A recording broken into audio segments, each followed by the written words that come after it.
Nesse módulo, nós vamos começar a ver o movimento circular uniforme. Ele é um movimento bastante importante, né? Ele vai unir alguns conceitos que nós já vimos lá em cinemática, quando nós falamos de velocidade, de posição, de tempo. Então, é um movimento muito interessante. Nesse slide, a gente tem uma introdução, onde eu vou falar um pouquinho sobre algumas questões do movimento circular uniforme. É muito importante a gente saber medir ângulo usando uma medida chamada radianos e não graus. Então, a gente vai ter que olhar isso com um pouquinho de cuidado. Depois eu vou falar do conceito central do movimento circular uniforme, que se chama período, frequência, velocidade linear ou escalar, velocidade angular, relação entre essa velocidade escalar e angular, acoplamento de polias e aceleração centrípeta. Então, nós temos aí 9 tópicos para tá abordando. Bom, nessa introdução, é muito importante a gente pensar um pouquinho o que é o movimento circular, né? E tem vários exemplos aqui, né? O movimento dos pneus de um carro, né, em relação ao centro da roda é um movimento circular. A gente sabe que tem vários brinquedos que têm um movimento circular também nos parques de diversão, né? Os satélites giram ao redor da Terra num movimento parcialmente circular. Quando a gente vê, por exemplo, o movimento das hélices de um ventilador, né? Ou dos ponteiros do relógio, de um relógio analógico, ou da roda da bicicleta em relação ao seu centro. E um carro pode percorrer uma pista num sentido circular, né? Então, e algumas engrenagens também possuem movimento circular. Então, o movimento circular é um movimento que nos rodeia, né? Vários objetos ao nosso redor têm um movimento circular. Agora, o que significa o circular uniforme, né? Aí que a gente tem que tomar um pouquinho de cuidado. Não basta ser circular. Para ser uniforme, circular e uniforme, significa que a velocidade não pode mudar de valor durante esse movimento, né? Então, isso é muito importante. Então, a velocidade escalar instantânea, a cada instante apresenta um valor e esse valor é constante. Agora, se imagina que você está desligando o ventilador, né? Então, a hélice estava girando, conforme vai desligando, essa velocidade vai diminuindo. Ou o contrário, o ventilador estava ligado, você vai acionar. Então, tem um intervalo de tempo em que essa velocidade começa a aumentar até ficar constante, né? No caso aqui dos ponteiros dos relógios analógicos, como a gente já disse anteriormente, ele descreve um movimento circular uniforme desde que esteja funcionando corretamente, né?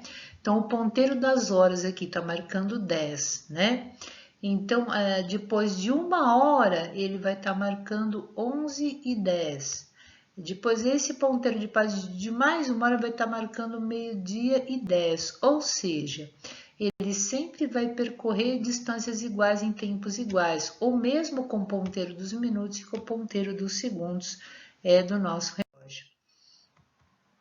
É importante que a gente perceba agora um detalhe extremamente importante, porque a gente vai resgatar alguns conceitos, né? O primeiro conceito que a gente vai resgatar da matemática é o conceito de medida de ângulo, mas não em grau, a gente vai ver medida de ângulo em radiano. Então, olha que interessante, né? Se eu tenho uma circunferência de raio R, se eu pego um barbante e com essa medida de raio R eu coloco na superfície da circunferência, então imagina aqui que o raio mede 3 centímetros e você marca na superfície da circunferência 3 centímetros. Então, esse ângulo que vai do ponto B ao ponto O e ao ponto A, esse ângulo é um ângulo compreendido e chamado de um radiano, que equivale aproximadamente a uma abertura de 57,3 graus. E em movimento circular uniforme, quando nós vamos efetuar a medida de ângulo, nós nunca usamos graus, nós sempre vamos usar radiano, né? Bom, conceitos básicos de trigonometria, né? Quando nós começamos a medir ângulos, nós medimos no sentido anti-horário.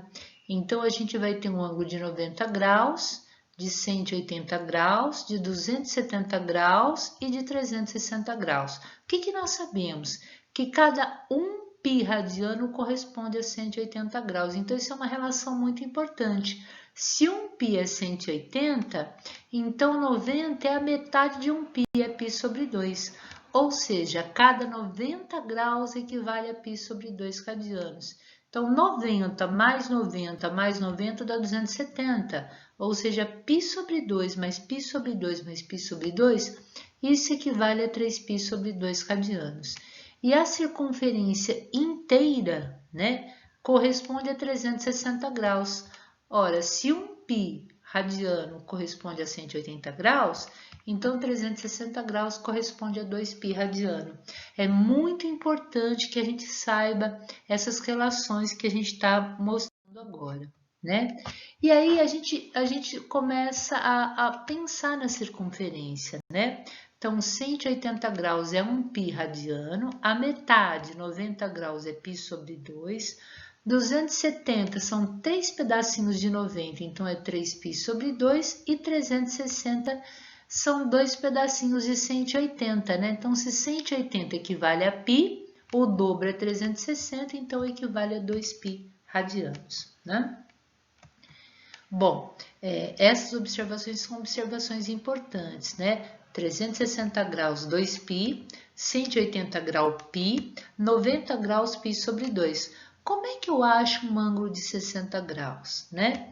Então, se eu pegar aqui 180 graus, que equivale a 1 π, e dividir em 3 partes iguais, eu vou ter 60 mais 60 mais 60. Ou seja, 60 graus é o π dividido por 3. E 45 graus, eu peguei o π, que é 180, e dividi em 4 partes iguais. Então, 45 graus é π dividido por 4. Existe uma conversão interessante que a gente pode fazer mentalmente para ver se está certo o que nós estamos fazendo, né? Ao converter graus em radiano. Sempre que tiver o π radiano, eu troco o π radiano por 180 graus. Então, 2 vezes 180, 360. 180 dividido por 2, 90. 180 dividido por 3, 60. 180 dividido por 4, 45. Bom, primeiro conceito central e importante na nossa discussão, período. Período é tempo, mas não é um tempo qualquer, né? E aí a gente tem que entender o que é um fenômeno periódico. Ele é periódico quando ele tem repetição, ele se repete em intervalos de tempos iguais, né? E aí, esse período a gente chama de T maiúsculo, e ele é o menor intervalo de tempo para que a repetição ocorra. E aí, vamos pensar num exemplo.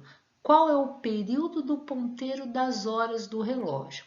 Vamos lembrar daquele relógio que nós acabamos de projetar, onde estava marcando 10 horas, vamos supor que ele estivesse marcando 10 horas e 15 minutos. Então, o ponteiro das horas está marcando 10. Ele vai voltar à marca 10, ele vai repetir essa posição depois de quanto tempo? Qual que é o menor intervalo de tempo para que ele faça isso? Então, são 10 e 15. Daí, esse ponteiro vai marcar 11 e 15, meio-dia e 15, 1 e 15, 2 e 15, 3 e 15, 6 horas da tarde, né, 18 e 15. Quando der 22 horas e 15 minutos, esse ponteiro completou toda a volta e está naquela posição novamente. Então, o menor intervalo para ele voltar e começar tudo de novo são 12 horas. Esse é o período do ponteiro das horas do relógio. Agora, se eu pensasse no ponteiro dos minutos desse exemplo, então 10 e 15, né? Então, vai ficar depois, ele está caminhando o ponteiro dos minutos, deve dar 10 e 20, 10 e 25, 10 e 30, 10 e 35, bom, 11 horas, 11 e 5, 11 e 10. Quando der 11 e 15, ele completou a volta e vai começar tudo de novo. Então, se era 10 e 15, agora são 11 e 15, quanto tempo se passou para isso? 1 hora, ou seja, 60 minutos. Então, é muito importante que quando a gente está marcando período, a gente está medindo tempo, o tempo de repetição. Bom, tem o segundo conceito importante, que é o conceito de frequência, né? O que a gente fala que é a frequência? Quando o fenômeno tem repetição, ele é um fenômeno periódico, frequência é o número de vezes que esse fenômeno se repete no intervalo na unidade de tempo. Então, se o objeto, né, vamos supor que ele complete uma volta em 4 segundos, em 1 segundo, quanto ele andou? 1/4 de volta. Se ele completa sempre uma volta a cada 2 segundos, na unidade de tempo, em 1 segundo, quanto ele vai ter andado? A metade da volta. Então, essa unidade de frequência que a gente chama de hertz, né, que é volta por minuto, volta por segundo, no caso o hertz é volta por segundo, ela é a unidade de frequência no sistema internacional. A outra unidade também usada é RPM, rotação por minuto, mas ela não é do SI, né? Então, ela voltas por minuto, hertz, volta por segundo. O que eu estou querendo dizer com isso, né? Que quando eu tenho a frequência em rotação por minuto e quero transformar para hertz, que é a unidade do sistema internacional, eu pego o valor da rotação por minuto e divido por 60. Se ela tiver em hertz e eu quero passar para rotação por minuto, eu multiplico por 60. Né? Existe uma relação entre o período e frequência, um ao inverso do outro, como a gente estava comentando. Então, se para completar a volta, né, o objeto gasta 2 segundos, na unidade de tempo, em 1 segundo, quanto ele andou? A metade da volta. Então, a frequência é 1/2. Né? Se o período é 2, então a frequência seria meio hertz. Do mesmo jeito que o período também é o inverso da frequência. Essa é uma relação extremamente importante, né? Bom, temos um exemplo aqui. O motor executa 600 rotações por minuto. Sempre que você vê hertz ou RPM, rotação por minuto, eu estou falando da frequência do objeto. O que ele quer? Ele quer a frequência em hertz e o período em segundo. Bom, se eu tenho rotação por minuto e eu quero passar para hertz, o que nós aprendemos? Que nós vamos pegar o valor da frequência, se ela tem rotação por minuto, nós vamos dividir por 60. Porque se eu tenho rotação para cada 1 minuto, dividido por 1 minuto, 1 minuto é 60 segundos. Então, 60 rotação a cada 1 minuto é a mesma coisa que 60 rotações a cada 60 segundos. Ou seja, a nossa frequência é de 10 Hz ou 10 rotações por segundo. Mas ele pede também o período, né? Se a gente sabe que a frequência é 10, como é que nós vamos achar o período? O período é o inverso da frequência. Ou seja, o período é 1 dividido por 10, o período, que é tempo, vai ser 0,1 segundo. É muito importante a gente frisar isso, né? Período é tempo, no sistema internacional, a unidade é segundo. A frequência no sistema internacional é rotação por segundo, que nós chamamos de Hz ou Hertz. Né? E aí, a gente vai trabalhar com dois conceitos de velocidade. A velocidade linear ou escalar, né? Tem esses dois nomes, e a velocidade angular. Então, vamos imaginar o movimento circular ocorrendo, né? Vamos imaginar que uma mosca, né? Uma formiga, vamos ser mais delicado, está caminhando em volta de uma bolinha de futebol que estava cheia de açúcar, né? Então, ela comeu o primeiro torrão de açúcar no ponto P1, ela está caminhando ao longo da bola de futebol porque o segundo torrão de açúcar está no ponto P2.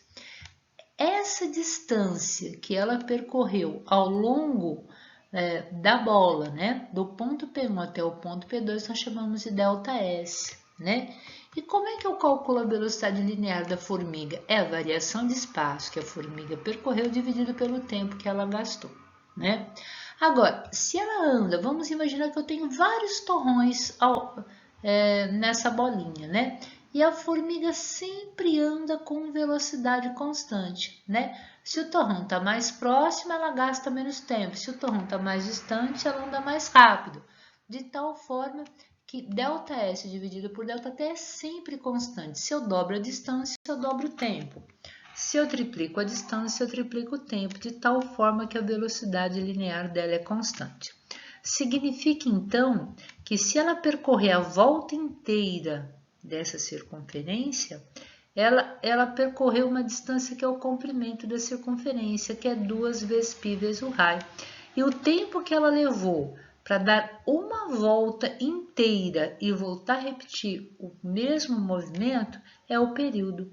Então, eu posso falar que a velocidade linear é ΔS sobre ΔT, mas no caso do movimento circular uniforme, eu posso falar que é 2πr, onde R é o raio, dividido por T, que é o período.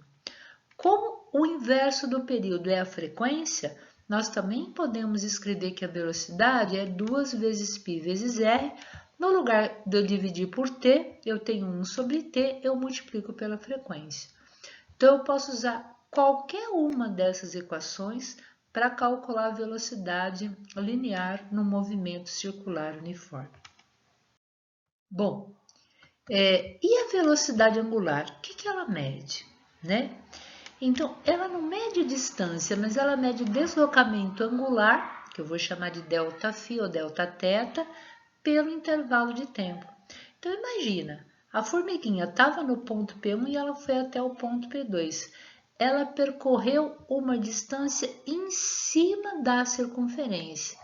Mas quando eu observo o ângulo do ponto P1 até o ponto P2, vamos imaginar que enquanto ela estava andando de P1 a P2, o ângulo de abertura do ponto P1 até o ponto P2 é um ângulo de π sobre 2 radianos. Então, como é que eu vou chamar a velocidade angular? Vou chamar de ômega, né, uma letra grega, é a variação de θ em radiano, de θ esse ângulo, dividido pelo intervalo de tempo. Então, não me interessa mais a distância em centímetros ou metros que ela está percorrendo, mas o ângulo de abertura descrito do ponto P1 até o ponto P2. Bom, do mesmo jeito, né? Se ela percorrer esse movimento sempre com velocidade angular constante, no final da primeira volta, a variação angular é de 360 graus, mas 360 graus é 2π radianos. E o tempo para ela percorrer uma volta e voltar a repetir o movimento é o período. Então, do mesmo jeito que eu posso falar que velocidade angular é Δθ sobre ΔT, também é 2π sobre t, ou o inverso do período, 1 sobre t, a frequência, 2π vezes f, né? Quando a gente vê essas duas equações, né, a gente sabe que a velocidade angular, então, é 2π radianos dividido pelo período, que é o segundo. Essa é a unidade no Sistema Internacional da velocidade angular. A gente pode comparar a velocidade angular e a velocidade linear, né? A gente sabe que V é 2πr sobre t e ômega é 2π sobre t. Ou seja, a velocidade linear é a própria velocidade angular vezes o raio. Então, a partir do momento que você tem uma velocidade, a linear, e quer achar a angular, a única informação que você tem que saber a mais é o raio da trajetória circular. Então, tendo uma das velocidades e o raio, você consegue achar outra velocidade, sem precisar do período e da frequência, né?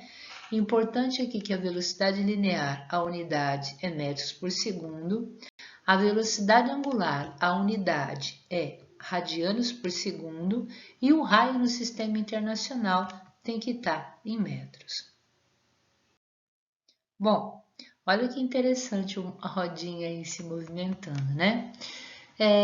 Um grande exemplo de acoplar polias, né, é a bicicleta, né? Então, a gente sabe que a gente tem a roda de trás acoplada pela roda da frente, porque a gente tem correias acoplando, ligando essas esferas, né, essas polias, pode ser assim. E elas estão todas conectadas, né? Então, a gente vai ver primeiro polias conectadas por cintas ou com eixos distintos. Então, o eixo da roda de trás é diferente do eixo da roda da frente, em torno do qual ela gira, que não é o mesmo eixo do pedal. Então, aqui eu tenho um acoplamento de polias que tem eixos diferentes, né?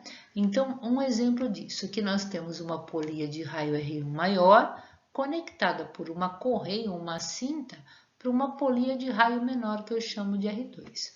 essa polia está girando com uma velocidade ômega1, velocidade angular, a polia de raio 2 menorzinha gira com uma velocidade angular ômega2 e elas estão ligadas pela correia, que está girando com velocidade V1 no ponto 1 e V2 no ponto 2, né? Eu também poderia pensar que elas estão acopladas pelas extremidades, não há problema, porque também elas não vão ter eixos comuns, né? O que a gente sabe, né?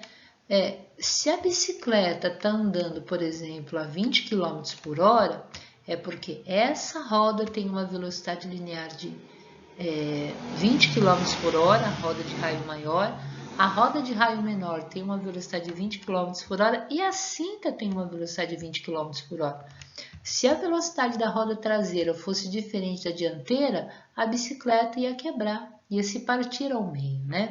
Então, quando eu tenho polias que têm eixos distintos, a velocidade linear da cinta é a mesma velocidade linear de ambas as rodas. Só que a gente sabe que V é ômega vezes R, né? E ômega é 2πr. Então, quem que é V1? É 2πr1 vezes F1. O que é V2? É 2πr2 vezes F2. Como 2π de um lado corta com 2π do outro, qual a relação entre as polias?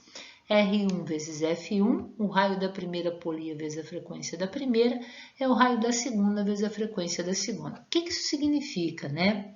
Se o raio da segunda é menor, a metade, ela tem que girar 2 vezes mais que a primeira, né? Então, exatamente essa relação que está sendo escrita aqui. Então, enquanto aqui tem o raio maior, por exemplo, dá uma volta, né? Imagina que o raio desse aqui, da polia maior, é o dobro da pequenininha. Então, para que a velocidade seja igual, se essa aqui deu uma volta e tem um raio que é o dobro, a outra que tem um raio que é metade tem que dar 2 voltas, e assim sucessivamente, né? Se o raio R1 for 3 vezes maior que R2, então, enquanto essa aqui completa uma volta, R2 tem que completar 3 voltas.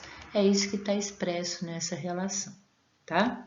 Agora, a gente pode ter também acoplamento de polias que tem eixo comum, né? Então, imagine que eu tenho motor, eu tenho o eixo comum, esse eixo é comum para a primeira polia e para a segunda polia, ou seja, elas giram juntas, né? A gente tem alguns motores em que esse tipo de acoplamento ocorre.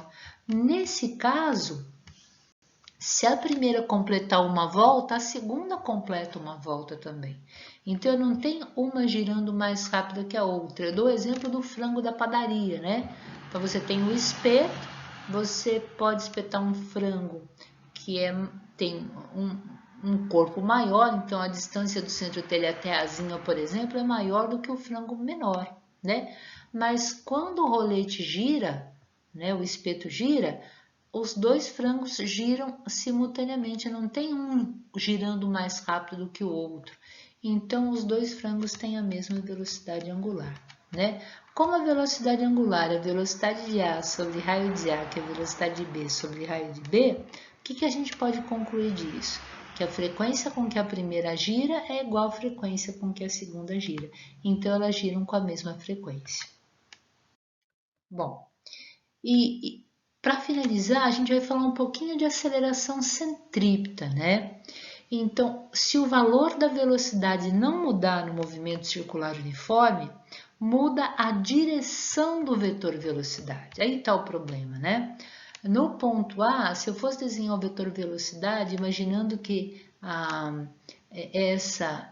esse movimento circular tem sentido horário, eu teria um vetor na horizontal para a direita, tangenciando. No ponto B, tangencia o ponto B. No ponto C, tangencia para baixo. No ponto D, tangencia inclinadinho. No ponto E, tangencia para a esquerda. Ou seja, apesar da velocidade ter o mesmo valor, ela está mudando de direção, né? A cada ponto que eu vou desenhar o vetor velocidade, ele muda. Por quê? Porque existe uma aceleração chamada centrípeta. Em cada ponto, ela é uma aceleração voltada para o centro da trajetória, centro da curvatura circular, e ela é sempre perpendicular à reta tangente que passa pela posição que o corpo ocupa. Então, se o ponto tem um vetor velocidade nesse ponto, a aceleração centrípeta é perpendicular. Mesma coisa em cada um dos pontos dessa trajetória, né? Vou ver se eu pego aqui um pincel, talvez uma caneta, né? Então, vamos imaginar que esse movimento ele está ocorrendo nesse sentido, né? Está girando no sentido anti-horário com eixo fixo. Como é que eu desenho o vetor velocidade, né? Vetor velocidade é uma reta que tangencia a trajetória em cada um dos pontos que eu estou desenhando aqui, ó. Então, esse vetor que está sendo desenhado é o vetor velocidade. Peço até desculpa que não consegue ficar retinho, né? Mas esse é o vetor velocidade em cada um dos pontos aqui na nossa trajetória, né? Olha lá, ponto E, aqui vai tangenciar. Tangenciar significa toca a trajetória em um único ponto, né? Imagina que isso aqui é uma máquina de lavar roupa e ela está girando, as gotinhas de água vão ser arremessadas. Se elas estiverem em cada um desses pontos, elas saem tangenciando a trajetória, né? E em cada ponto desses, eu tenho uma aceleração que não é a favor nem contra o vetor velocidade, é perpendicular, olha, forma 90 graus, ponto a ponto com o vetor velocidade. Então, essa aceleração responsável pela mudança só da direção, não do valor da velocidade, né? Ela é chamada de aceleração centrípeta. Então, vou retomar novamente. A aceleração centrípeta, ela altera somente a direção do vetor velocidade. Ela não altera o valor da velocidade, né? Quem altera o valor da velocidade é a aceleração escalar que nós aprendemos no movimento uniforme e no movimento uniformemente variável. A centrípeta não, ela altera só a direção do vetor velocidade, né? E como é que eu encontro o valor da aceleração centrípeta? É o valor da velocidade linear ao quadrado dividido pelo raio da trajetória, né? Mas como a velocidade linear é a angular vezes o raio, é ômega vezes r, se eu trocar V por ômega vezes R, eu teria ômega ao quadrado vezes R ao quadrado. R ao quadrado cancela com R. Eu também posso escrever que a aceleração centrípeta é ômega ao quadrado vezes R, tá bom? Bom, a gente está finalizando aqui. Vai ter agora uma lista de exemplos e vai ter um questionário também. Eu vou colocar um vídeo também com uma demonstração, um vídeo demonstrativo. Tá? Até o atendimento. Um beijo para todo mundo.